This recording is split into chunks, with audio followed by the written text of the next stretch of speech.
துணிந்து ஐயா நடத்தியதோர் தூக்கு கயிறு போராட்டம். துணிந்து ஐயா நடத்தியதோர் தூக்கு கயிறு போராட்டம். அது இலவச மின்சாரம் வழங்க நடந்த போராட்டம்.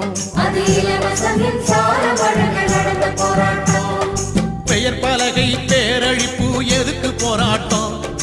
பெயர் பலகை பேரழிப்பு எதுக்கு போராட்டம்? அது தமிழ் மொழியில் பெயர் எழுத நடந்த போராட்டம். அது தமிழ் மொழியில் பெயர் எழுத நடந்த போராட்டம். எத்தனை எத்தனை போராட்டம் ஐயா வாழ்விலே, டாக்டர் ஐயா வாழ்விலே.